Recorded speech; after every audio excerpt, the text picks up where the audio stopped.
महिमा परम प्रभु श्री अरविंद पाद पद्म शुभ संध्यारे अनेक भक्तिपूत प्रणति। प्रभुंकर पवित्र जन्ममास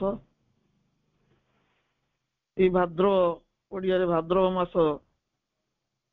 जो मासरे जोगेश्वर श्रीकृष्णंकर आविर्भाव घटी परम प्रभु श्री अरविंद जन्मर मास श्रीकृष्ण अरविंद समान उभय चेतना समान तेणु यही एक पवित्र मसरे प्रभु चरण में अशेष भक्तिपूत प्रणति निवेदन करुच्ची। पाठचक्र अंशग्रहण करिथिबा तथा माँ प्रभुंकर जो मन आश्रित समस्त परमंकर दिव्य कृपा झरी पड़ू। आज पवित्र रक्षाबंधन उत्सव समस्ते पारस्परिक प्रेम बंधन रे बांधी हुंतु। फल मुसल धारी प्रभु श्री बलभद्र समस्त को आशीर्वाद प्रदान करंतु। पाठचक्र समस्त को स्वागत। वंदे मातरम। श्री अरविंदर जन्ममास हेतु रचित प्रेम संपर्क रे जो अमर प्रेम संपर्क रे जो रचना सब रही किसी उद्धार करा जायछि। अमर प्रेमर अभिनव स्रष्टा श्री अरविंद चिर उद्भासित शाश्वत चेतनार प्रतिनिधि आध्यात्मिकतार अनन्य अधिवक्ता अभिनव विवर्तन तत्व प्रवक्ता दिव्य द्रष्टा जुग स्रष्टा जोगी श्रेष्ठ कवि श्रेष्ठ काव्यकार दिव्य जीवनर सूत्रधर अति मानसर अधीश्वर अमर प्रेमर अनन्य रूपकार श्री अरविंद। श्री अरविंद सृष्टि संभार रे आर्य धर्मी सनातन संस्कृति सहित जीवन दर्शन सृष्टि रहस्य जोग संदेश राजनीति राष्ट्रनीति अर्थनीति तथा व्यक्ति जीवन रु विश्व जीवन पर्यंत व्याप्त समस्त तथ्यावलीर उपस्थापन होइछि। श्री अरविंद शुणी अंतर्लोकर ध्वनि ऊर्ध्वलोकरु उच्चारित वाणी जहाकु से ओजस्विनी भाषा और तेजस्विनी भाव व्यंजन उत्कीर्ण करिसेंती दिव्य ग्रंथावलीर अम्लान पृष्ठारे। आजन्म कवि श्री अरविंदर शुद्ध हृदय कवितार उच्चारित होइथिला मात्र 13 वर्ष बयस। उच्छ्वसित कवितार अबारित स्रोत सहस्र घात प्रतिघात मध्य थिला अप्रतिहत आ अविश्रांत। तांकर असाधारण दुस्साहसिक जीवन यात्रार असाधारण दुस्साहसिक जीवन यात्रा कविता ही थिला अंतरंग सहचर।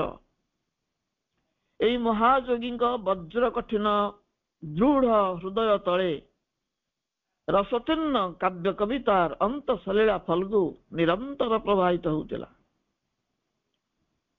तांकर रचनार अंतस्वर भूमि को भूमा को स्पर्श करे। प्रकृतिर पुरोहित सौंदर्यर उपासक दिव्य प्रेमर अभिनव स्रष्टा एई महान सारस्वत साधक रचना बली रे पार्थिव व अपार्थिव प्रकृतिर समन्वय सहित ईश प्रेम देश प्रेम और विश्व प्रेमर स्वाक्षर चिरभास्वर। स्वप्न और सत्यर स्वर्ण सेतु चेतना विप्लवी श्री अरविंद काव्यिक चेतना अनन्य और असाधारण तथा आध्यात्मिकतार अति उज्जवल उद्भासन नैसर्गिक सौंदर्य एवं दिव्य प्रेमर माधुर्य परिपूर्ण तांकर सारस्वत सृष्टि ए समस्त अंतर्भुक्त होउचंती मंत्रमयी सावित्री, उर्वशी पुरुरवा, रुरु प्रमोदवारा, चित्रांगना तथा अमर प्रेम।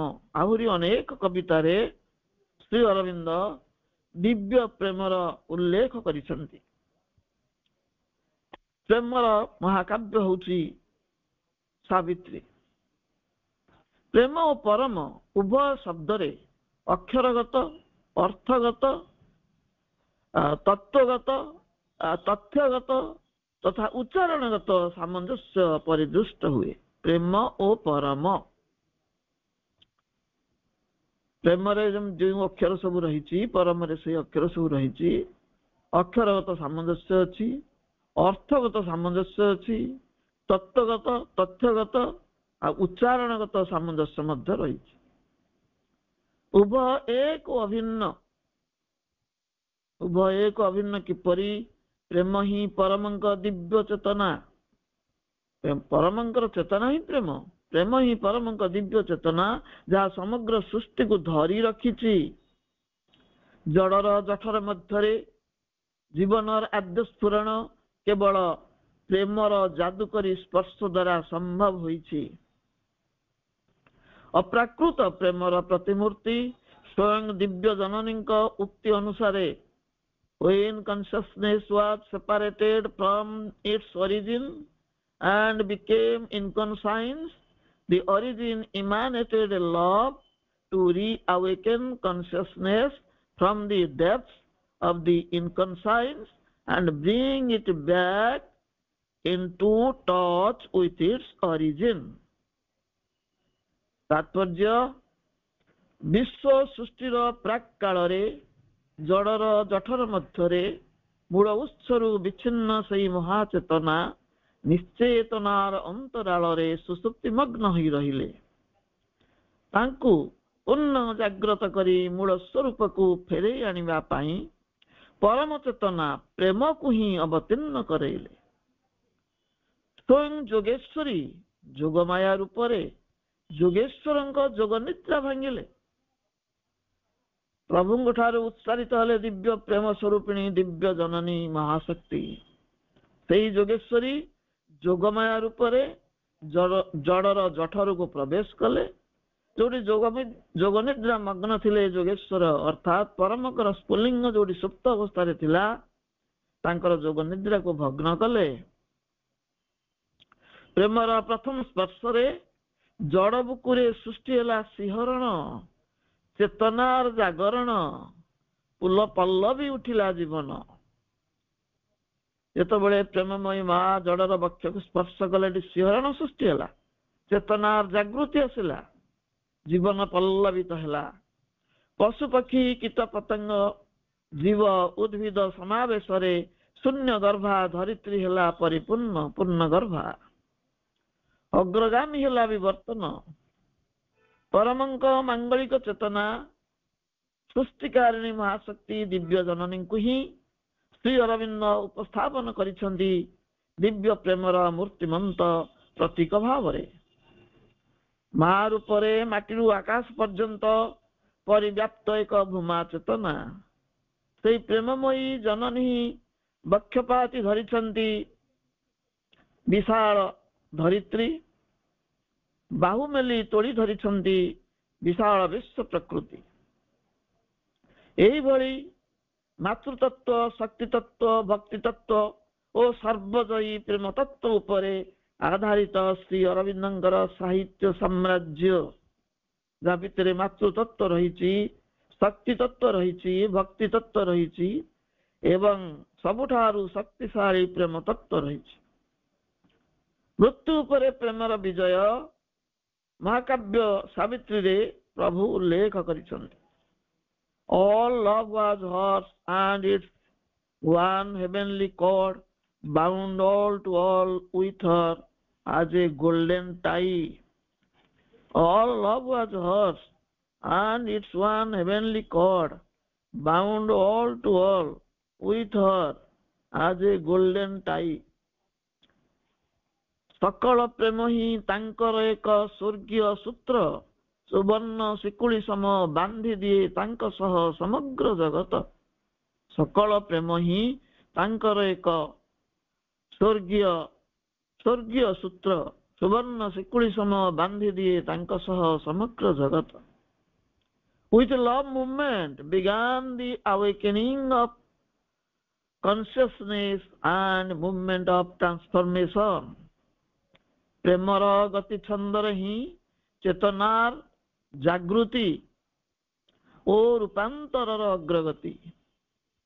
ପ୍ରେମର ବୈଜୟନ୍ତୀର ବାର୍ତ୍ତା ବହନ କରିଥିବା ଶ୍ରୀ ଅରବିନ୍ଦଙ୍କ ସୃଷ୍ଟି ସମଗ୍ରରେ ବିଭିନ୍ନ ପୌରାଣିକ ଆଖ୍ୟାୟିକାକୁ ଆଧାର କରି ଅଭିନବ ଆଲେଖ୍ୟ ପ୍ରଦାନ କରିଛନ୍ତି ପ୍ରଭୁ ଶ୍ରୀ ଅରବିନ୍ଦ।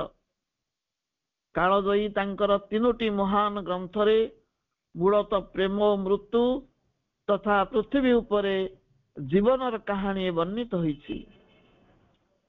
ଉର୍ବଶୀ କାବ୍ୟର ନାୟିକା ସ୍ୱର୍ଗର ଅପସରୀ ଶାପଗ୍ରସ୍ତା ଉର୍ବଶୀ ମର୍ତ୍ତ୍ୟଧାମରେ ପୁରୁରବାଙ୍କର ପ୍ରେମାସ୍ପଦା ପତ୍ନୀ ରୂପରେ ଆବିର୍ଭୂତ ହୋଇଛନ୍ତି। ସ୍ୱଳ୍ପ କାଳର ଦାମ୍ପତ୍ୟ ଜୀବନ ଅନ୍ତେ ସାପର ଅବଧି ପୂର୍ଣ୍ଣ ହୁଅନ୍ତେ ସ୍ୱଧାମକୁ ପ୍ରତ୍ୟାବର୍ତ୍ତନର ମୁହୂର୍ତ୍ତ ଉପନୀତ ହୋଇଛି। ପୁରୁରବା ମଧ୍ୟ ନିଜ ପ୍ରେମକୁ ସର୍ବୋଚ୍ଚ ସମ୍ମାନ ଦେଇ ମର୍ତ୍ତ୍ୟଭୂମିରେ ସମସ୍ତ ରାଜକୀୟ ଐଶ୍ୱର୍ଯ୍ୟ, ରାଜ୍ୟ, ରାଜସିଂହାସନ, ଆତ୍ମୀୟ ସ୍ୱଜନ, ପ୍ରଜାପାଟକ, ପ୍ରିୟ ପରିଜନ ମାନଙ୍କ ଆକର୍ଷଣକୁ ପ୍ରତ୍ୟାଖ୍ୟାନ କରି ଏପରିକି ନିଜ ପାର୍ଥିବ ଜୀବନକୁ ତ୍ୟାଗ କରି ଉର୍ବଶୀଙ୍କର ସହଗାମୀ ହୋଇଛନ୍ତି। ଲଭ୍ ଆଣ୍ଡ ଡେଥ୍ କାବ୍ୟରେ ଋଷିପୁତ୍ର ରୁରୁଙ୍କ ସହ ପ୍ରମୋଦ ବେହେରାଙ୍କର ଉତ୍ସର୍ଗୀକୃତ ପ୍ରେମ ପରବର୍ତ୍ତୀ ପର୍ଯ୍ୟାୟରେ ପରିଣୟରେ ପରିଣତ ହୋଇଛି। ବିବାହ ପାଇଁ ପ୍ରସ୍ତୁତି ଚାଲିଛି। ମାତ୍ର ନିୟତିର ଅକାଟ୍ୟ ନିୟମ ଅନୁସାରେ ସର୍ପାଘାତରେ ପ୍ରମୋଦ ବେହେରାଙ୍କର ଜୀବନ ପ୍ରଦୀପ ନିର୍ବାପିତ ହୋଇଛି। ଅନ୍ୟତମ ନାମ ହେଉଛି ତାଙ୍କର ପ୍ରିୟମ୍ବଦା। ପ୍ରିୟ ପତ୍ନୀଙ୍କର ଦୁଃସହନୀୟ ବିଚ୍ଛେଦ ସହି ନ ପାରି ରୁରୁ ତାଙ୍କ ପତ୍ନୀଙ୍କ ଆତ୍ମାକୁ ପାତାଳ ପର୍ଯ୍ୟନ୍ତ ଅନୁଧାବନ କରିଛନ୍ତି। ମୃତ୍ୟୁ ଦେବତା ତାଙ୍କ ବିନୀତ ପ୍ରାର୍ଥନାରେ ପ୍ରୀତ ହୋଇ ପ୍ରମୋଦ ବେହେରା ବା ପ୍ରିୟମ୍ବଦାଙ୍କୁ ପ୍ରତ୍ୟର୍ପଣ କରିବାକୁ ସମ୍ମତ ହୋଇଛନ୍ତି। ମାତ୍ର ଉପସ୍ଥାପନ କରିଛନ୍ତି ଏକ ଅଭାବନୀୟ ସର୍ତ୍ତ ପାଳନ ସ୍ୱରୂପ ରୁରୁଙ୍କୁ ନିଜ ଜୀବନର ଆୟୁ କାଳର ଅର୍ଦ୍ଧେକ ପ୍ରିୟମ୍ବଦାଙ୍କ ପାଇଁ ଉତ୍ସର୍ଗ କରିବାକୁ ପଡ଼ିଛି। ଉଭୟ ପୁରୁରବା ଏବଂ ରୁରୁଙ୍କ କ୍ଷେତ୍ରରେ ପ୍ରେମ ପାଇଁ ଅନନ୍ୟ ଉତ୍ସର୍ଗ ଓ ଅସାଧାରଣ ବଳିଦାନର ଦିବ୍ୟ ସନ୍ଦେଶ ହିଁ ଶ୍ରୀ ଅରବିନ୍ଦଙ୍କ ରଚନାର ଅନ୍ତଃସ୍ୱର। ପ୍ରେମ ଚାହେଁ ବଳିଦାନ। ପୁରୁରବାଙ୍କ କ୍ଷେତ୍ରରେ ସେ ଆତ୍ମବଳି ଦେଇଛନ୍ତି। ରୁରୁଙ୍କ କ୍ଷେତ୍ରରେ ମଧ୍ୟ ନିଜ ଆୟୁଷରୁ ଅର୍ଦ୍ଧାଧିକ ସେ ଉତ୍ସର୍ଗ କରିଛନ୍ତି। ତେଣୁ ପ୍ରେମ ଚାହେଁ ଉତ୍ସର୍ଗ, ପ୍ରେମ ଚାହେଁ ବଳିଦାନ। ଶ୍ରୀ ଅରବିନ୍ଦଙ୍କ ରଚନାର ଏହି ହେଉଛି ଅନ୍ତଃସ୍ୱର। ତାଙ୍କ ଦୃଷ୍ଟିରେ ପ୍ରେମ ଏକ ପବିତ୍ର ଯଜ୍ଞ, ଏକ ବଳିଦାନ ଅର୍ଥାତ୍ ସାକ୍ରେଡ୍ ସାକ୍ରିଫାଇସ୍, ଯାହା ପ୍ରେମର ଅମରତ୍ୱକୁ ପ୍ରତିଷ୍ଠା କରିଛି। ଦିବ୍ୟ ପ୍ରେମ ଭୋଗରେ ନୁହେଁ, ତ୍ୟାଗରେ ହିଁ ପ୍ରତିଷ୍ଠିତ। ବିଶ୍ୱର ସାହିତ୍ୟ କ୍ଷେତ୍ରରେ ବିଶ୍ୱ ସୃଷ୍ଟି କରିଥିବା ଶ୍ରୀ ଅରବିନ୍ଦଙ୍କର ଅନ୍ୟତମ ଅନନ୍ୟ ପ୍ରେମର ଆଲେଖ୍ୟ ମନ୍ତ୍ରମୟୀ ସାବିତ୍ରୀ। ଏହି ମହାକାବ୍ୟରେ ମହାସଂଘର୍ଷର ପୃଷ୍ଠଭୂମିରେ ପ୍ରେମ ଏକ ମୂର୍ତ୍ତିମନ୍ତ ବିଜେତା ରୂପେ ଆବିର୍ଭୂତା। ପ୍ରେମକୁ ଏକ ଭାବ ବିଳାସର ସୀମିତତାରେ ଆବଦ୍ଧ ନ ରଖି ଏକ ସ୍ଥୂଳ ରୂପାୟନ କ୍ଷେତ୍ରକୁ ଅବତରି ଆଣିବାର ବିସ୍ମୟକର ଯାଦୁକର ହେଉଛନ୍ତି ଶ୍ରୀ ଅରବିନ୍ଦ। ପ୍ରେମକୁ ଏକ ଭାବରେ ସେ ସୀମିତ କରିନାହାନ୍ତି, ତାଙ୍କୁ ମୂର୍ତ୍ତି ପ୍ରଦାନ କରିଛନ୍ତି, ରୂପ ପ୍ରଦାନ କରିଛନ୍ତି, କଳେବର ଦାନ କରିଛନ୍ତି। ଏକ ଭୟଙ୍କର ସଂଘର୍ଷ ଭୂମିରେ ଅପରାଜେୟ କାଳାନ୍ତକ ଯମଙ୍କ ସହିତ ମହାସଂଗ୍ରାମରେ ମୂର୍ତ୍ତିମନ୍ତ ପ୍ରେମ ହିଁ ସଂଘର୍ଷରତ। ମହାଭାରତର ବନ ପର୍ବରେ ବର୍ଣ୍ଣିତ ଏକ କ୍ଷୁଦ୍ର ଆଖ୍ୟାୟିକାକୁ ଆଧାର କରି ଏହି ମହାନ ସ୍ରଷ୍ଟା ସୃଷ୍ଟି କରିଛନ୍ତି କାବ୍ୟକୃତିର ଏକ ବିଶାଳ ହର୍ମ୍ୟ, ବିଶାଳ କୋଣାର୍କ। ସାଧାରଣ କଥାବସ୍ତୁକୁ ଅମର ପ୍ରେମର ଗାଥାରେ ରୂପାୟିତ କରି ଏକ ଅଭିନବ ବ୍ୟାଖ୍ୟା ପ୍ରଦାନ କରିଛନ୍ତି ଏହି କାବ୍ୟକର୍ତ୍ତା। ସ୍ୱୟଂ ଦିବ୍ୟ ପ୍ରେମ ରୂପ ପରିଗ୍ରହ କରି ଅମରାବତୀରୁ ମର୍ତ୍ତ୍ୟମାଟୁକୁ ଅବତରି ଆସିଛନ୍ତି ସାବିତ୍ରୀ ରୂପରେ। ଯେ ସ୍ୱୟଂ ଦିବ୍ୟ ପ୍ରେମ ଅମରାବତୀରୁ ମର୍ତ୍ତ୍ୟମାଟୁକୁ ଅବତରି ଆସିଛନ୍ତି ସାବିତ୍ରୀ ନାମ ଧାରଣ କରି। ରାଜଶ୍ରୀ ଅଶ୍ୱପତିଙ୍କ ତପସିଦ୍ଧିର ଫଳଶ୍ରୁତି ସବିତାଙ୍କ ଆତ୍ମଜା ସ୍ୱୟଂ ସବିତୃ ଶକ୍ତି ନେପଥ୍ୟଚାରିଣୀ ମହାଶକ୍ତି ସାବିତ୍ରୀ। ସେ ହେଉଛନ୍ତି ଏକାଧାରରେ ବରୁଣ, ମିତ୍ର, ଅର୍ଚ୍ଚମା ଓ ଭଗଙ୍କର ସମ୍ମିଳିତ ଶକ୍ତି। ନିଜର କଠୋର ସାଧନା ଓ ଦିବ୍ୟ ପ୍ରେମ ବଳରେ ମାନବ ଆତ୍ମାର ପ୍ରତୀକ ମୃତ ସତ୍ୟବାନଙ୍କୁ ପୁନର୍ଜୀବିତ କରି ମୃତ୍ୟୁ ଉପରେ ପ୍ରେମର ଚରମ ବିଜୟ ବାର୍ତ୍ତା ପ୍ରଦାନ କରିଛନ୍ତି ମହିମାମୟୀ ସାବିତ୍ରୀ। ଆସ୍ପୃହା, ସମର୍ପଣ, ଉତ୍ସର୍ଗ ଓ ଆତ୍ମଦାନ ଏସବୁ ଦିବ୍ୟ ପ୍ରେମର ବିଶେଷ ବିଭାବ। ଆସ୍ପୃହା, ସମର୍ପଣ, ଉତ୍ସର୍ଗ ଓ ଆତ୍ମଦାନ ଶ୍ରୀ ଅରବିନ୍ଦଙ୍କ ରଚନାରେ ସ୍ପଷ୍ଟ। ତାଙ୍କ ଅନୁପମ ଉକ୍ତିରେ ପ୍ରେମ ବିଭାଜନ ଠାରୁ ଐକ୍ୟ ଆଡ଼କୁ, କ୍ଷଣ ଭଙ୍ଗୁର ନଶ୍ୱରତାରୁ ଅବିନଶ୍ୱରତା ଆଡ଼କୁ ଏକ ଆନନ୍ଦମୟ ଯାତ୍ରା। ଆତ୍ମଦାନ ଓ ଆତ୍ମ ଆବିଷ୍କାରର ଏକ ପରିପୂର୍ଣ୍ଣ ଆନନ୍ଦ ହେଉଛି ପ୍ରେମ। ଆତ୍ମଦାନ ଓ ଆତ୍ମ ଆବିଷ୍କାର ବ୍ୟକ୍ତିଗତ ବଳୟରୁ ମୁକ୍ତ ହୋଇ ବିଶ୍ୱାୟିତ ହେବାର ଅନନ୍ୟ ଆହ୍ୱାନ, ଯାହା ବ୍ୟକ୍ତି ଠାରୁ ଆରମ୍ଭ ହୋଇ ବିଶ୍ୱବ୍ୟାପ୍ତ ହୁଏ। ବିଶ୍ୱ ପ୍ରେମ ହିଁ ଈଶ ପ୍ରେମର ଉପକ୍ରମଣିକା। ସାବିତ୍ରୀରେ ଉଲ୍ଲିଖିତ ପ୍ରଭୁଙ୍କ ଉକ୍ତି ଅନୁସାରେ the heart that loves man thrills to the love of God. A body is his chamber and his shrine. Then is our being rescued from separateness. The heart that loves man thrills to the love of God. A body is his chamber and his shrine. Then is our being rescued from separateness. ଯେ ହୃଦୟ ମନୁଷ୍ୟକୁ ଭଲ ପାଇପାରେ, ଭାଗବତ ପ୍ରେମ ଉଲ୍ଲାସେ ହୁଏ ଉଲ୍ଲସିତ। ପରମ ବସନ୍ତି ତାର ହୃଦୟ ମନ୍ଦିରେ, ପୃଥକ ଭାବରୁ ସତା ରହେ ସୁରକ୍ଷିତ। ଯେ ହୃଦୟ ମନୁଷ୍ୟକୁ ଭଲ ପାଇପାରେ, ଭଗବାନଙ୍କୁ ଭଲ ପାଇବା ଅର୍ଥ ପ୍ରଥମେ ମନୁଷ୍ୟକୁ ଭଲ ପାଅ, କାରଣ ମନୁଷ୍ୟ ଭିତରେ ହିଁ ସେଇ ଭଗବାନ ବିଦ୍ୟମାନ। ତେଣୁ ଯେ ହୃଦୟ ମନୁଷ୍ୟକୁ ଭଲ ପାଇପାରେ, ଭାଗବତ ପ୍ରେମ ଉଲ୍ଲାସ ହୁଏ ଉଲ୍ଲସିତ, ତାକୁ ଭାଗବତ ପ୍ରେମର ଉଲ୍ଲାସ ମିଳେ। ପରମ ବସନ୍ତି ତାର ହୃଦୟ ମନ୍ଦିରେ, ପୃଥକ ଭାବରୁ ସତା ହୁଏ ସୁରକ୍ଷିତ। ସ୍ୱୟଂ ପରମ ତା ହୃଦୟରେ ବିରାଜିତ ହୁଅନ୍ତି, ସେ ଆଉ ଏକାକିତ୍ୱ ଅନୁଭବ କରେ ନା, ପୃଥକ ଭାବରୁ ତାର ସତା ସୁରକ୍ଷିତ ରହେ। ମନୁଷ୍ୟକୁ ଭଲ ପାଇ ପାରୁଥିବା ବ୍ୟକ୍ତି ହିଁ ଭାଗବତ ପ୍ରେମର ଉଲ୍ଲାସକୁ ଉପଲବ୍ଧି କରିପାରେ। ତାର ପ୍ରେମାପ୍ଲୁତ ହୃଦୟରେ ପରମ ନିବାସ କରନ୍ତି। ପୃଥକତ୍ୱ ବା ବିଚ୍ଛେଦର ବେଦନା ତାକୁ କବଳିତ କରିପାରେ ନାହିଁ। ପୁନଶ୍ଚ ଶ୍ରୀ ଅରବିନ୍ଦଙ୍କ ଲେଖନୀରେ ରୂପାୟିତ ହେଇଛି ପ୍ରେମର ଶାଶ୍ୱତ ସ୍ୱରୂପ। Love must not cease to live upon earth, for love is the bright link twixt earth and heaven. Love is the fast, transcending angel here. Love is man's liens on the absolute. Love must not cease to live upon earth, for love is the bright link twixt earth and heaven. Love is the fast, transcending angel here. Love is man's lien on the absolute. ଧରଣୀ ବକ୍ଷରୁ ପ୍ରେମ କେବେ ହେବ ନାହିଁ ଲୁପ୍ତ, ଧରିତ୍ରୀ ଓ ସ୍ୱର୍ଗ ମଧ୍ୟରେ ସଂଯୋଗର ଦୀପ୍ତିମନ୍ତ ସୂତ୍ର, ଦୂରେ ଥାଇ ଦୟାବନ୍ତ ପ୍ରଭୁ ପରାତ୍ପର, ପେଶିଲେ ଯେ ଦେବଦୂତ ପ୍ରେମ ନାମ ତାର। ଧରଣୀ ବକ୍ଷରୁ ପ୍ରେମ କେବେ ହେବ ନାହିଁ ଲୁପ୍ତ, ଧରିତ୍ରୀ ଓ ସ୍ୱର୍ଗ ମଧ୍ୟରେ ସଂଯୋଗର ଦୀପ୍ତିମନ୍ତ ସୂତ୍ର, ଦୂରେ ଥାଇ ଦୟାବନ୍ତ ପ୍ରଭୁ ପରାତ୍ପର, ପେଶିଲେ ଯେ ଦେବଦୂତ ପ୍ରେମ ନାମ ତାର। ପ୍ରେମ ସମ୍ପର୍କରେ ଶ୍ରୀ ଅରବିନ୍ଦଙ୍କ ଅଭିମତ ହେଉଛି, ପ୍ରେମର ତପସ୍ୟା ବିନା ଅନ୍ୟ ସମସ୍ତ ତପସ୍ୟା ଅପୂର୍ଣ୍ଣ। ମନୁଷ୍ୟ ଯେତେ ପରିପୂର୍ଣ୍ଣତା ଆଡ଼କୁ ଅଗ୍ରସର ହେବ, ସ୍ପଷ୍ଟ ଭାବେ ବୁଝିପାରିବ ଯେ ଏକମାତ୍ର ପ୍ରେମ ହିଁ ସକଳ ପାର୍ଥିବ ଦୁଃଖ ଦୂର କରିବାରେ ସମର୍ଥ।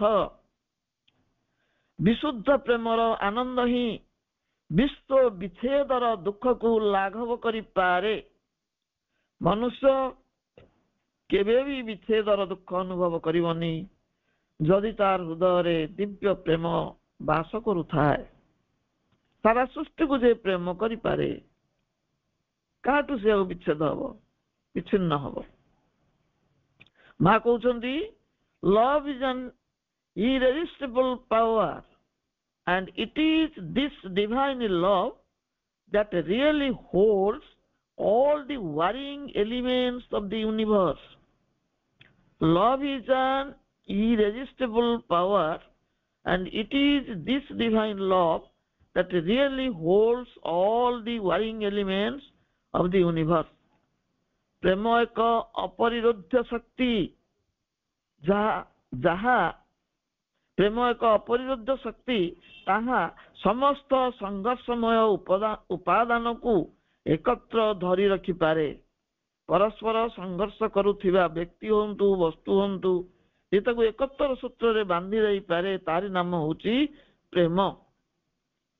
ଶ୍ରୀ ଅରବିନ୍ଦ ଯେଉଁ ଦିବ୍ୟ ପ୍ରେମର ପ୍ରସଙ୍ଗ ଉତ୍ଥାପନ କରିଛନ୍ତି, ସେଥିରେ ମାନବୀୟ କାମନା ବାସନାର କୌଣସି ସମ୍ପର୍କ ନାହିଁ। ମାନବୀୟ ପ୍ରେମ କାମନା କଳୁଷିତ ଦେବାନେବାର ସମ୍ପର୍କ ମଧ୍ୟରେ ସୀମିତ। ଦିବ୍ୟ ପ୍ରେମ ହେଉଛି ଉତ୍ସର୍ଗୀକୃତ। ସେ ପ୍ରେମରେ କାମନା ବାସନା ସମ୍ପର୍କ ନାହିଁ। Love may exist in the presence of passion, but when passion is mistaken for love, love flies away. ପ୍ରଭୁ ଲେଖୁଛନ୍ତି, love may exist in the presence of passion, but when passion is mistaken for love, love flies away. ପ୍ରେମ ହୁଏତ କାମନା ମଧ୍ୟରେ ତିଷ୍ଠି ରହିପାରେ, କାମନା ଭିତରେ ପ୍ରେମ ଅଛି, ରହିପାରେ। ମାତ୍ର ଯେତେବେଳେ ବାସନାକୁ ପ୍ରେମ ବୋଲି ଭ୍ରମ କରାଯାଏ, ଏହା ଉଡ଼ି ଚାଲିଯାଏ, ଅର୍ଥାତ ଅଦୃଶ୍ୟ ହେଇଯାଏ। ପ୍ରେମ ସେଠି ରହିପାରେ ନା। ବାସନାକୁ ଯେତେବେଳେ ପ୍ରେମ ବୋଲି ଆମେ ଭ୍ରମ କରୁ, ସେତେବେଳେ ପ୍ରେମ ସେ ଅନୁପସ୍ଥିତ ରହେ, ଅଦୃଶ୍ୟ ହେଇଯାଏ। ମନ୍ତ୍ରମୟୀ ସାବିତ୍ରୀରେ ମହାଶକ୍ତି ଏବଂ ମହାକାଳଙ୍କ ମଧ୍ୟରେ ଉକ୍ତି ପ୍ରତ୍ୟୁକ୍ତି ମାଧ୍ୟମରେ ଶ୍ରୀ ଅରବିନ୍ଦ ପ୍ରେମର ଅପ୍ରତିହତ ଶକ୍ତିର ସତ୍ୟ ସ୍ୱରୂପ ପ୍ରଦର୍ଶନ କରିଛନ୍ତି। ଅପରାଜୟ ମହାକାଳ ଉପରେ ପ୍ରେମ ଯେ ବିଜୟ ହାସଲ କରିପାରେ, ନିୟତିର ନିର୍ମମ ନିୟତିକୁ ପ୍ରତିହତ କରିପାରେ, ଶ୍ରୀ ଅରବିନ୍ଦଙ୍କ ଏହି ବାର୍ତ୍ତା ସାବିତ୍ରୀଙ୍କ କଣ୍ଠରେ ଝଙ୍କୃତ ହୋଇଛି। For I, the woman, am the force of God. He, the eternal delegate soul in man. My will is greater than thy love, death. My love is stronger than the bonds of fate. ନାରୀ ମୁହିଁ ଈଶ୍ୱରଙ୍କ ଶକ୍ତି ମୂର୍ତ୍ତିମନ୍ତ, ମନୁଷ୍ୟର ଆତ୍ମସତ ପ୍ରତିନିଧି ଶାଶ୍ୱତଙ୍କ। ହେ ମୃତ୍ୟୁ, ତୁମର ବିଧାନ ଠାରୁ ସଂକଳ୍ପ ମୋ ଅଟେ ମହତ୍ତର, ନିୟତି ବନ୍ଧନ ଠାରୁ ପ୍ରେମ ମୋର ଅଟେ ଶକ୍ତିମନ୍ତ। ନାରୀ ମୁହିଁ ଈଶ୍ୱରଙ୍କ ଶକ୍ତି ମୂର୍ତ୍ତିମନ୍ତ। ମୁଁ ନାରୀ ହେଲେ ମଧ୍ୟ ଈଶ୍ୱରଙ୍କର ମୂର୍ତ୍ତିମନ୍ତ ଶକ୍ତି। ସତ୍ୟବାନ କିଏ? ନା ମନୁଷ୍ୟର ଆତ୍ମସତ ପ୍ରତିନିଧି ଶାଶ୍ୱତଙ୍କ। ତେଣୁ ସେ ମୃତ୍ୟୁକୁ ସମ୍ବୋଧନ କରି କହୁଛନ୍ତି, ହେ ମୃତ୍ୟୁ, ତୁମେ ଯୋଉ ଅଲଙ୍ଘ୍ୟ ବିଧାନ କରିଛ, ତୁମର ବିଧାନ ଠାରୁ ସଂକଳ୍ପ ମୁଁ ଅଟେ ମହତର, ମୋର ଦୃଢ ସଂକଳ୍ପ ଅଛି ଯେ ତୁମ ବିଧାନକୁ ଅତିକ୍ରମ କରିପାରେ। ନିୟତି ବନ୍ଧନ ଠାରୁ ପ୍ରେମ ମୋର ଅଟେ ଶକ୍ତିମନ୍ତ। ସାବିତ୍ରୀ ପୁନଶ୍ଚ ଯମକୁ କହୁଛନ୍ତି, ଜଣେ ଦିବ୍ୟ ପ୍ରେମିକ ହିଁ ପ୍ରେମ ବଳରେ ସମଗ୍ର ବିଶ୍ୱକୁ ନିଜ ବକ୍ଷରେ ଧାରଣ କରିପାରନ୍ତି। ପ୍ରେମର ଏତେ ଶକ୍ତି। ଜଣେ ଦିବ୍ୟ ପ୍ରେମିକ ଯେ ସ୍ୱୟଂ ଭଗବାନ, ତାଙ୍କ ପ୍ରେମ ବଳରେ ସମଗ୍ର ବିଶ୍ୱକୁ ନିଜ ବକ୍ଷରେ ଧାରଣ କରିପାରନ୍ତି, ଯାହା ଫଳରେ ଅବିଦ୍ୟା ଘନ ତମସାଚ୍ଛନ୍ନ ରାତ୍ରି ଏବଂ ଭୟାନକ ମୃତ୍ୟୁ କବଳରୁ ସୃଷ୍ଟି ରକ୍ଷା ପାଏ। ସେଇ ପ୍ରେମ ବଳରେ ଅବିଦ୍ୟା ଅଜ୍ଞାନର ଯୋଉ ଘନ ରାତ୍ରି ଅଛି, ତମସାଚ୍ଛନ୍ନ ରାତ୍ରି ଏବଂ ଯୋଉ ଭୟାନକ ମୃତ୍ୟୁ ତା କବଳରୁ ସୃଷ୍ଟି ରକ୍ଷା ପାଏ। ସାବିତ୍ରୀଙ୍କ ସ୍ୱରରେ ଶ୍ରୀ ଅରବିନ୍ଦଙ୍କର ବାଣୀ, A lover leaning from his cloister's door gathers the whole world in his single breast. Then shall the business fail of night and death. A lover leaning from his cloister's door gathers the whole world in his single breast. Then shall the business fail of night and death. କୁଟିରୁ କରୁଣାନତ ପୁରୁଷ ପ୍ରେମିକ ଏକ ତୋଳି ନେଲେ ସାରା ବିଶ୍ୱ ବକ୍ଷରେ ତାଙ୍କର। ବ୍ୟର୍ଥ ହେବ କାର୍ଯ୍ୟ ସବୁ ମୃତ୍ୟୁ ଆୟୁ ଅନ୍ଧତମା ଅବିଦ୍ୟା ରାତ୍ରିର। କୁଟିରୁ କରୁଣାନତ ପୁରୁଷ ପ୍ରେମିକ ଏକ ତୋଳି ନେଲେ ସାରା ବିଶ୍ୱ ବକ୍ଷରେ ତାଙ୍କର। ବ୍ୟର୍ଥ ହେବ କାର୍ଯ୍ୟ ସବୁ ମୃତ୍ୟୁ ଆୟୁ ଅନ୍ଧତମା ଅବିଦ୍ୟା ରାତ୍ରିର। ପୁନଶ୍ଚ ମା ସାବିତ୍ରୀଙ୍କ ଉଦାତ କଣ୍ଠରେ ଅନୁରଣିତ ହେଇ ଉଠେ ପ୍ରଭୁଙ୍କ ଦିବ୍ୟ ସନ୍ଦେଶ। ମା ସାବିତ୍ରୀଙ୍କର ଉଦାତ କଣ୍ଠରେ ଶ୍ରୀ ଅରବିନ୍ଦଙ୍କର ସେଇ ସନ୍ଦେଶ, ଦିବ୍ୟ ସନ୍ଦେଶ। ପ୍ରଭୁ କଣ କହୁଛନ୍ତି? And life and death are both its fuel. Made life only was my blind attempt to love. And life and death are both its fuel. Made life only was my blind attempt to love.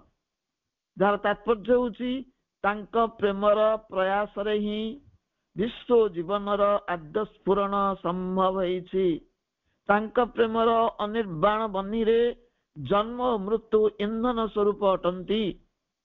ଐଶ୍ୱର୍ଯ୍ୟ ପ୍ରେମ, ଦିବ୍ୟ ଜନନୀଙ୍କର ପ୍ରେମ, ତାଙ୍କ ପ୍ରେମର ପ୍ରୟାସରେ କଣ ହେଇଛି ନା ବିଶ୍ୱ ଜୀବନର ସ୍ଫୁରଣ ଘଟିଛି ଏବଂ ତାଙ୍କ ପ୍ରେମର ଯୋଉ ଅନିର୍ବାଣ ବହ୍ନି ଜନ୍ମ ଓ ମୃତ୍ୟୁ ସେଠି ଇନ୍ଧନ ସ୍ୱରୂପ ଅଟନ୍ତି। ଅଫୁରନ୍ତ କରୁଣା ଓ ଦିବ୍ୟ ପ୍ରେମର ବାଙ୍ଗ୍ମୟ ମୂର୍ତ୍ତି ସାବିତ୍ରୀ ସ୍ୱରୂପା ଦିବ୍ୟ ଜନନୀଙ୍କ ପ୍ରେମର ଆଲିଙ୍ଗନ ପାଇଁ ସମଗ୍ର ବିଶ୍ୱ ବ୍ୟାକୁଳ। ମା ହଉଛନ୍ତି ଅଫୁରନ୍ତ କରୁଣାର ଉତ୍ସ। ଅଫୁରନ୍ତ କରୁଣା ଓ ଦିବ୍ୟ ପ୍ରେମର ବାଙ୍ଗ୍ମୟ ମୂର୍ତ୍ତି ସାବିତ୍ରୀ ସ୍ୱରୂପା ଦିବ୍ୟ ଜନନୀ ତାଙ୍କ ପ୍ରେମର ଆଲିଙ୍ଗନ ପାଇଁ ସମଗ୍ର ବିଶ୍ୱ ବ୍ୟାକୁଳ।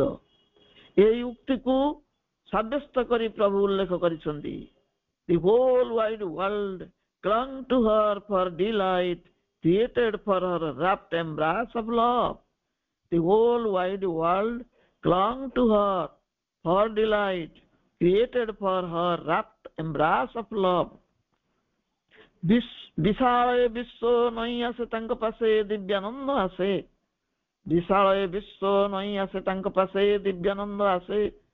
ସୃଷ୍ଟି ଯାହାର ବାନ୍ଧି ହେବା ପାଇଁ ତାଙ୍କ ବିମୁକ୍ତ ପ୍ରେମର ଆଲିଙ୍ଗନ ଫାସେ। ସୃଷ୍ଟି ଯାହାର ଯୋଉ ବିଶ୍ୱ ସୃଷ୍ଟି ହେଇଛି ବାନ୍ଧି ହେବା ପାଇଁ ତାଙ୍କ ବିମୁକ୍ତ ପ୍ରେମର ଆଲିଙ୍ଗନ ଫାସେ। Bearing the burden of universal love, a wonderful mother of unnumbered souls.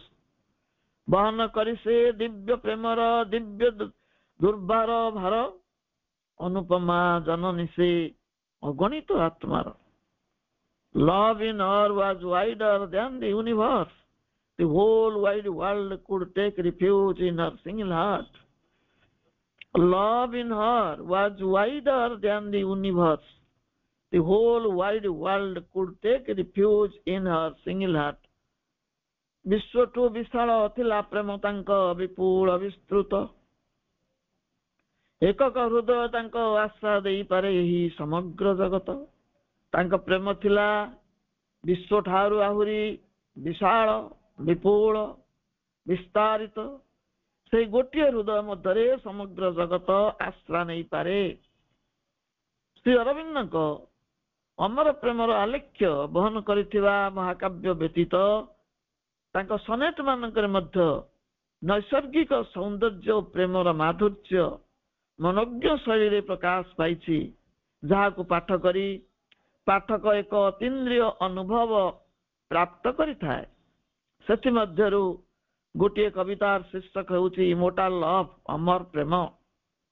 Mahakal ପାର୍ଥିବ ଜଗତର ସମସ୍ତ ଉପାଦାନକୁ ଗ୍ରାସ କରିପାରେ, ବିଲୋପ କରିଦେଇପାରେ, ମାତ୍ର ଯେଉଁ ଦିବ୍ୟ ବିଭାବଟିକୁ ସ୍ପର୍ଶ କରିପାରେ ନାହିଁ ତାହା ହେଉଛି ପ୍ରେମ। ସେହି ଅମର ପ୍ରେମର ଅଭିନବ ବ୍ୟାଖ୍ୟାକାର ଶ୍ରୀ ଅରବିନ୍ଦ। କବିତାର ପୃଷ୍ଠଭୂମିରେ ରହିଛି ଏକ ସୁନ୍ଦର ବନାନୀ ବନବିଥିକା, ଏକ ନିସୀମ ନିରବତାର ବଳୟ ମଧ୍ୟରେ ଦିଗନ୍ତ ବିସ୍ତୃତ ଘନଶ୍ୟାମ ବନାନୀ। ଅଭ୍ୟନ୍ତରରେ କବି ଆବିଷ୍କାର କରନ୍ତି ପ୍ରକୃତି ଜନନୀଙ୍କର ଅପରୂପ ଶୋଭା, ଅପରୂପ ଶୋଭା ସମ୍ଭାର। ଏକ ସ୍ୱର୍ଗୀୟ ପ୍ରେମର ଅନୁରାଗରେ ପରିପୂର୍ଣ୍ଣ ହୋଇ ଉଠେ କବିଙ୍କ ଅନ୍ତର। କବିଙ୍କର ଉଚ୍ଚତର କଳ୍ପନା ରାଜ୍ୟରେ ନିସର୍ଗ ସୁନ୍ଦରୀ ରମ୍ୟା ରମଣୀୟା ରମଣୀ ରତନ ରୂପରେ ପ୍ରତିଭାତ ହୁଅନ୍ତି। କବିଙ୍କର ଉଚ୍ଚତର କଳ୍ପନା ରାଜ୍ୟରେ ପ୍ରକୃତି ବା ନିସର୍ଗ ସୁନ୍ଦରୀ ରମ୍ୟା ରମଣୀୟା ରମଣୀ ରତନ ରୂପରେ ପ୍ରତିଭାତ ହୋଇ ଉଠନ୍ତି।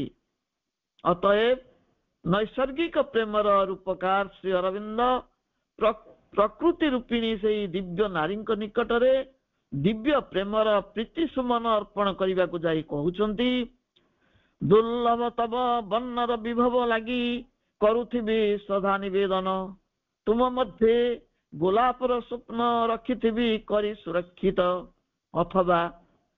ଅଥବା ତୁମ କୁଞ୍ଚିତ କୁନ୍ତଳ ମଧ୍ୟରେ ଲୋଡୁଥିବି ନୈସର୍ଗର ଉଜ୍ଜଳ ସମ୍ପଦ।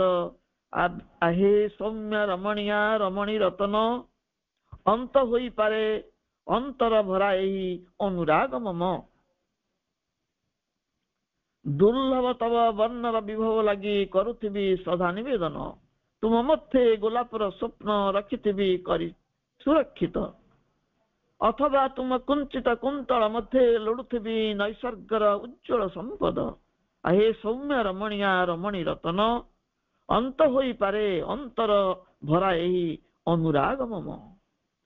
ଅନୁପମ ଏହି ଅଭିବ୍ୟକ୍ତିରେ ନାହିଁ ଦେହର ଦାବି, ନାହିଁ ପ୍ରାଣର ଆକାଂକ୍ଷା, ନାହିଁ ବାସନାର ବହ୍ନି ଲେଲିହାନ, ଅଛି କାମନା କଳୁଷ ଶୂନ୍ୟ ଏକ ଆତ୍ମିକ ଆବେଦନ। ପରବର୍ତ୍ତୀ ପଦଟିରେ କବି ଉଲ୍ଲେଖ କରୁଛନ୍ତି, ପ୍ରୀତି ମୋର ହୋଇପାରେ ଅନ୍ତ, ଅଥଚ ମୁଁ ଖୋଜୁଥିବି ତୁମକୁ ନିରତ। ପୁଣ୍ୟପୁତ ଯୌବନର ଦୀପ୍ତ ପ୍ରଭାତବ ଖୋଜୁଥିବି ନିତ୍ୟ, ଶୁଣିବାକୁ ଲିପ୍ସା ମୋର ସୁଲଳିତ ସୁମଧୁର ତବ କଥାମୃତ। ଆଶୁ ଫଳଦାୟୀ ତବ ଅନୁକମ୍ପା ଆଉ ସ୍ୱତଃସ୍ଫୁର୍ତ୍ତ ସତ୍ୟବାଣୀ ପାଇଁ କରୁଣା ସ୍ନିଗ୍ଧ ହୃଦୟ ବହି ଅଛ ଯେଣୁ ଅନୁସରି ତାହା ହୋଇପାରେ କାଳ ଉପଗତ। କବି କଳ୍ପନାରେ ରୂପାୟିତ ନିସର୍ଗ ସୁନ୍ଦରୀଙ୍କର ତନୁରେ ତାରୁଣ୍ୟର ଦୀପ୍ତି, ଯୌବନର ପୂତ ପବିତ୍ର ଜ୍ୟୋତି, ସେହି ଅନିର୍ବଚନୀୟ କାନ୍ତିକୁ ଖୋଜି ଚାଲିଛନ୍ତି କବି। ତାତ୍ପର୍ଯ୍ୟ ପ୍ରକୃତି ମଧ୍ୟରେ ସ୍ୱର୍ଗୀୟ ସୁଷମାର ପରିପ୍ରକାଶ କବି ପ୍ରାଣକୁ ଉଲ୍ଲସିତ ଉଦ୍ବୁଦ୍ଧ କରି ତୋଳିଛି। ସେ ସୌନ୍ଦର୍ଯ୍ୟରେ ନାହିଁ ଉପଭୋଗର ଆହ୍ୱାନ କିମ୍ବା କାମନାର ଆମନ୍ତ୍ରଣ, ଅଛି ଏକ ଦିବ୍ୟ ଆକର୍ଷଣ। ନାହିଁ ପ୍ରାଣର ଉନ୍ମାଦନା, ଅଧିକାର କରିବାର ପ୍ରେରଣା ବା ପ୍ରଚୋଦନା, ଆତ୍ମସାତ କରିବାର ଉଗ୍ର ବାସନା, ଅଛି କେବଳ ଦିବ୍ୟତାର ଅର୍ଚ୍ଚନା, ସୌନ୍ଦର୍ଯ୍ୟର ଆରାଧନା। ଘନୀଭୂତ ମାଧୁର୍ଯ୍ୟର ସେହି ମୂର୍ତ୍ତିମନ୍ତ ସତ୍ୟ ସତ୍ତା ସତ୍ୟଦ୍ରଷ୍ଟା କବିଙ୍କର ହୃଦୟରେ ସମାସିନା ନୈସର୍ଗିକ ଆବହ ସଙ୍ଗୀତ ତାଙ୍କ ଅନ୍ତରରେ ଅନୁରଣିତ ଅନୁକମ୍ପାମୟୀ ଦେବୀ କବି ହୃଦୟ ଈଶ୍ୱରୀ ସେ କୃପାର ସ୍ପର୍ଶ ପାଇଁ କାଳ ବି ବ୍ୟାକୁଳ ଅନୁସରି ତାଙ୍କ ପଥ କାଳ ମଧ୍ୟ ହୋଇପାରେ ଉପଗତ ମାତ୍ର କାଳ କବଳିତ ଏ ଧରିତ୍ରୀରେ ସେ ସୌନ୍ଦର୍ଯ୍ୟ ଚିର ଅପରାହତ କବିଙ୍କ ଉକ୍ତିରେ ପ୍ରେମ ଓ ଭକ୍ତି ସମାନ ଅର୍ଥରେ ବ୍ୟବହୃତ ପ୍ରେମ ଆଉ ଭକ୍ତି ମଧ୍ୟରେ କୌଣସି ପାର୍ଥକ୍ୟ ନାହିଁ କବି ତାର ଅନ୍ତିମ ପଦରେ ପ୍ରଭୁ ଉଲ୍ଲେଖ କରୁଛନ୍ତି ମୁଁ କିନ୍ତୁ ସତରେ ଭଲ ପାଇଛି ତୁମକୁ ତୁମ ଲାଗି ଅର୍ପିଛି ନିଜକୁ ସ୍ୱଇଚ୍ଛାରେ ଦେଇଛି ମୁଁ ଧରା କରିଅଛି ଆକର୍ଷଣ ଭରା ତୁମ ପିଞ୍ଜରାରେ ପଡ଼ିଛି ଧରା ତୁମ ପିଞ୍ଜରାର କାରା ବେଗ ଭରେ ଗତି ମୋର ଛୁଟି ଚାଲେ ଅମର ଲୋକକୁ ଅମରରୁ ଅମର ଲୋକକୁ ଲଙ୍ଗି ସର୍ବ ପରିବର୍ତ୍ତନକୁ ଆବର ପ୍ରସ୍ତୁତ ମୁହିଁ ଭେଟିବାକୁ ସେ ମହାକାଳକୁ କବିତାଟିର ଉପସଂହାରରେ କବି ପ୍ରକାଶ କରିଛନ୍ତି ତାଙ୍କ ଦିବ୍ୟ ପ୍ରେମର ସତ୍ୟ ସ୍ୱରୂପକୁ ଏହି ସ୍ୱର୍ଗୀୟ ପ୍ରେମର ପରିଭାଷା ହେଉଛି ଆତ୍ମଦାନ ସେଥିପାଇଁ ପ୍ରଭୁ କହୁଛନ୍ତି ତୁମ ଲାଗି ଅର୍ପିଛି ନିଜକୁ ଏହି ପ୍ରେମ ଏକ ଆତ୍ମ ବିସ୍ତୃତି ଓ ଆତ୍ମ ବିସ୍ମୃତି ଯେଉଁଠି ବ୍ୟକ୍ତି ତାର ବ୍ୟକ୍ତିଗତ ସ୍ଥିମିତତାକୁ ଅତିକ୍ରମ କରି ବିସ୍ତାରିତ ପ୍ରସାରିତ ହେଇଯାଏ ବିଶ୍ୱ ପ୍ରାଣକୁ ସ୍ପର୍ଶ କରି ବିସ୍ୱାୟିତ ହେଇ ଉଠେ ଭୂମିରୁ ଭୂମାକୁ ହୁଏ ପରିବ୍ୟାପ୍ତ ପ୍ରତୀକାତ୍ମକ ରୂପେ ଶ୍ରୀ ଅରବିନ୍ଦ ମାନବ ଏଷଣାର ପ୍ରତିନିଧି ସ୍ୱରୂପ ଯେଉଁ ସନ୍ଦେଶ ଉପସ୍ଥାପନ କରିଛନ୍ତି ତାହା ହେଉଛି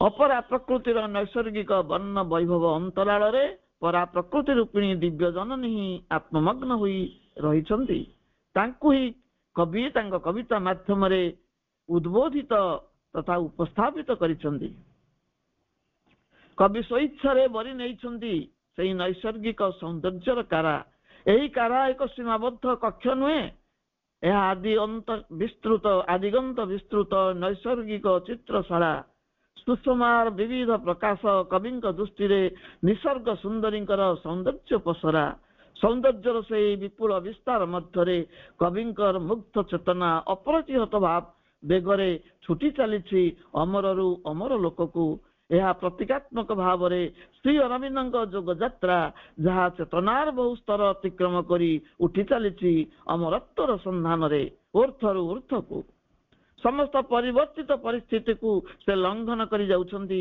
ଯାହାକୁ ସେ ଉଲ୍ଲେଖ କରୁଛନ୍ତି ଲଙ୍ଘି ସର୍ବ ପରିବର୍ତ୍ତନ ପ୍ରତିକୂଳ ପ୍ରତିବନ୍ଧକକୁ ଅତିକ୍ରମ କରି ଯିବାର ଦୃଢ଼ତା ପ୍ରକାଶ କରି ପ୍ରଭୁ କହୁଛନ୍ତି ପ୍ରସ୍ତୁତ ମୁଁ ଭେଟିବାକୁ ସେ ମହାକାଳକୁ ସୌନ୍ଦର୍ଯ୍ୟର ଆରାଧନା ଦିବ୍ୟ ପ୍ରେମର ସାଧନା କରୁଥିବା ଜଣେ କବି ହିଁ ଆତ୍ମମଗ୍ନ ମହାଯୋଗୀ ହେଇପାରନ୍ତି ଏହା ହିଁ ପ୍ରମାଣିତ ହୋଇଛି ଯୋଗୀ ପୁରୁଷ ଯୋଗ ପୁରୁଷ ଶ୍ରୀ ଅରବିନ୍ଦଙ୍କ ଜୀବନରେ ସେ ହିଁ ଏକାଧାରରେ ମହାକବି ଆଉ ମହାଯୋଗୀ ସୌନ୍ଦର୍ଯ୍ୟ ଆନନ୍ଦ ଓ ପ୍ରେମ ବିଶ୍ୱ ସୃଷ୍ଟିର ତ୍ରିବେଣୀ ସଙ୍ଗମ ଯେଉଁଠି ଦିବ୍ୟ ପ୍ରେମ ଥାଏ ସେଇଠି ବିଶୁଦ୍ଧ ଆନନ୍ଦ ଥାଏ ପ୍ରେମ ଯେପରି ବିଶ୍ୱ ସୃଷ୍ଟିର ମୂଳ ମନ୍ତ୍ର ଆନନ୍ଦ ସେହିପରି ସୃଷ୍ଟିର ଆଦି ତତ୍ତ୍ୱ ଆନନ୍ଦରୁ ସବୁ ସୃଷ୍ଟି ହୋଇଛି ଏବଂ ପ୍ରେମରେ ହିଁ ତା ତିଷ୍ଠି ରହିଛି ସୌନ୍ଦର୍ଯ୍ୟ ହେଉଛି ଆନନ୍ଦର ବାହ୍ୟ ଆବରଣ ଏବଂ ପ୍ରେମ ହେଉଛି ଏହାର ଉପଲବ୍ଧିର ମାଧ୍ୟମ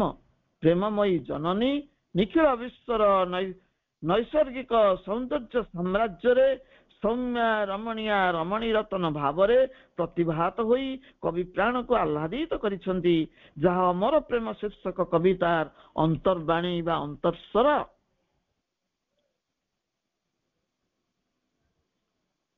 Synthesis of Jogare Sri Aurobindo କହୁଛନ୍ତି the general power of delight is love and the special mold which the joy of love takes in the vision of beauty ଅର୍ଥାତ୍ ପ୍ରେମ ହିଁ ସୌନ୍ଦର୍ଯ୍ୟର ଶକ୍ତି ଏବଂ ଯେଉଁ ସ୍ୱତନ୍ତ୍ର ରୂପରେ ପ୍ରେମର ଆନନ୍ଦ ପ୍ରକାଶ ପାଏ ତାହା କବି ଦୃଷ୍ଟିରେ ସୌନ୍ଦର୍ଯ୍ୟ ରୂପରେ ହିଁ ଆତ୍ମପ୍ରକାଶ କରେ ଅମର ପ୍ରେମର ଅଭିନବ ସ୍ରଷ୍ଟା ଶ୍ରୀ ଅରବିନ୍ଦ ଆଉ ଶ୍ରୀକୃଷ୍ଣ ଶୀର୍ଷକ ରଚନାରେ ମଧ୍ୟ ଅମର ପ୍ରେମର ଝଲକ ଦେଖାଯାଏ ଶ୍ରୀକୃଷ୍ଣଙ୍କର ଜନ୍ମ ଉତ୍ସବ ପାଳିତ ହବ, ଶ୍ରୀ ଅରବିନ୍ଦଙ୍କର ଜନ୍ମ ଉତ୍ସବ ପାଳିତ ହବ।